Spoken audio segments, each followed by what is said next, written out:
Price dips are magical for shaking new investment dollars loose, which is why I've ended up investing a lot more in Bitcoin than I otherwise would. So I'm thankful for the price dips. Here's a quick story of 4 of the most memorable times in that. So the first is, as the price was dropping in 2022, I was looking for every conceivable way of buying more Bitcoin. I had not initially considered putting my charitable giving foundation funds in Bitcoin.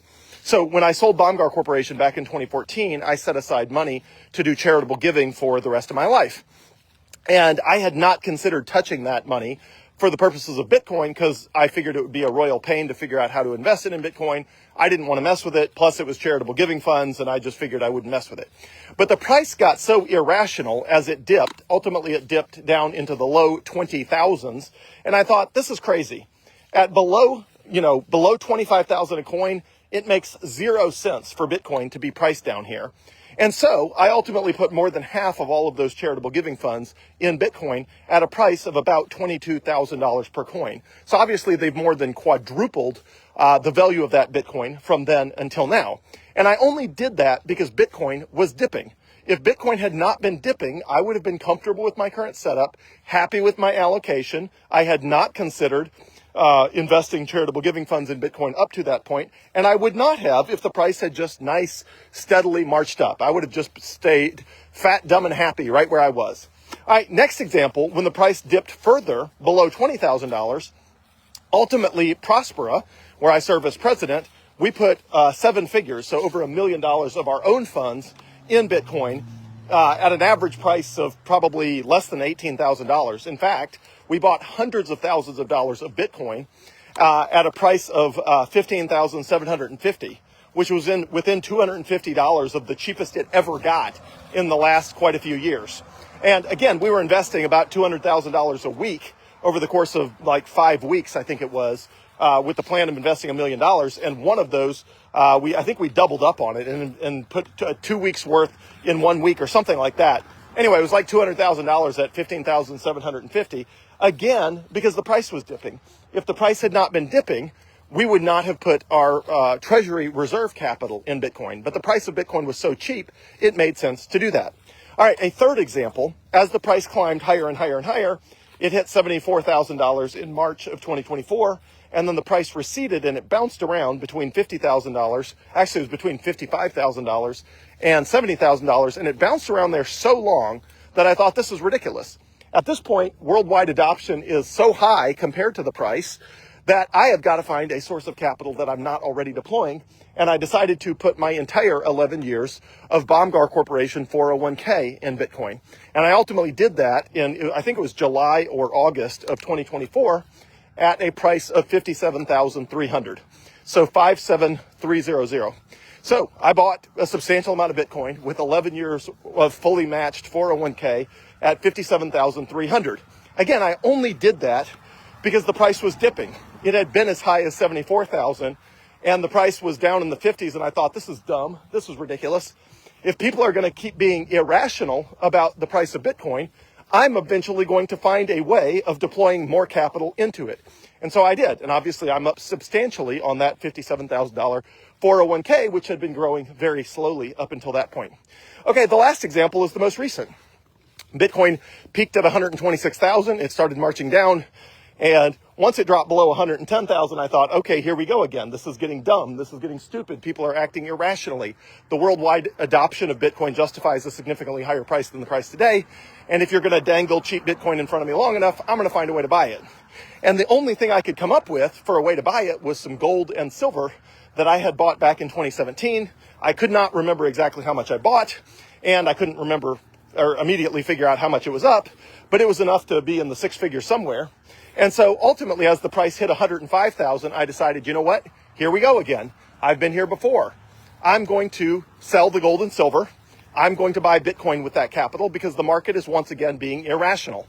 So it started a multi-week process because once you decide you're going to sell gold and silver, unless you want to take a huge discount at a pawn shop or something like that, which obviously I was not going to do, it takes a couple of weeks, at least, 10 days to 2 weeks to go from I want to sell it to I have money in the bank as a result. And it took in my case, about 2 weeks to go gather up all the gold and silver, inventory it, call around to figure out where I could sell it. Ultimately, I sold it at SD Bullion, S as in Sam, D as in David, SD Bullion, sdbullion.com. They came highly recommended by a trusted friend of mine who had used them before many times. And so I sold all of my gold and silver to SD Bullion. The wire transfer hit last night, and I bought hundreds of thousands of dollars of Bitcoin last night at an average price just above $95,000 per coin. So here we go again. Now, I don't know where I'm going to come up with additional capital in the future. If Bitcoin goes up to $175,000 a coin and then dips back down to 140, I will be feeling like I do right now, which is, hey, Bitcoin's being irrational. How can I buy more? I don't know how I can buy more right now. But you know what? I'm a very creative individual. I will either find a way of making more money or finding a way to monetize an asset that I own and find a way to get liquidity on that asset. Or maybe I will get more comfortable with borrowing against Bitcoin to buy more Bitcoin, which I do not recommend unless you are a very sophisticated investor, because it's very easy to get liquidated, which means you lose your Bitcoin if you're doing that. I am currently not comfortable doing that myself, but there might be some creative ways that I can leverage to buy more Bitcoin. I don't know. Right now, I sold the gold and silver. I'm deploying that capital into Bitcoin as fast as I can. I still have a little bit more to deploy into Bitcoin, but I have hit the daily purchase limits on Coinbase, River, Gemini, and Strike. On all four of those, and my daily purchase limit on Kraken is too low to be worth doing. I don't want to mess with it. Mainly because I've never actually bought any Bitcoin on Kraken, and so you start out with a really low daily limit. Whereas those other platforms, I used to buy Bitcoin on Gemini way back in the day. I don't anymore until last night. But then of course, I do buy Bitcoin on River all the time, and from time to time on Coinbase. And I've never really bought much on Strike, Strike. But Strike is a great platform. It's just River's better, in my opinion. So I always use River instead. But I was maxed out on the daily purchase limit on River, so I bought some additional on Strike. So anyway, I've got a little bit more as soon as my daily limits reset, which should happen in the next couple hours. I'll buy a little bit more Bitcoin, probably around $96,000 per coin. I don't care what the price is. I'm going to buy it no matter what the price is. But you should be thankful for price dips. Price dips give you the opportunity to reevaluate whether the amount of Bitcoin you own is the most you're ever going to want to own. And if it isn't, it gives you the opportunity to buy more at a discount. And it also just does a magical job of shaking loose additional capital. In my case, charitable giving capital, and Prospera Treasury Reserve capital, and 401k capital, and gold and silver capital. Each of those price dips gave me an opportunity to shake loose additional capital that I had not previously considered allocating to Bitcoin. But the price dip reminded me that the market is still irrational. The price is significantly below what it should be based on worldwide Bitcoin adoption. And it made me reconsider whether I really owned as much Bitcoin as I thought I should. And ultimately, I concluded all of those times, and many more before that, that I did not own as much Bitcoin as I should. Now, I didn't cover the smaller ones. The price dips earlier this year in April is when I took my allocation from 97% Bitcoin up to 99% Bitcoin, when the price dropped into the high 80,000s. And then subsequently, when it dropped into the mid 70,000s, it was actually in the high 70,000s when I bought the last 1% of Bitcoin with my liquid assets. So as of April of this year, I've had 100% of my liquid assets in Bitcoin, with gold and silver being the only thing that was not in Bitcoin because it was not liquid and it took multiple weeks to make it liquid.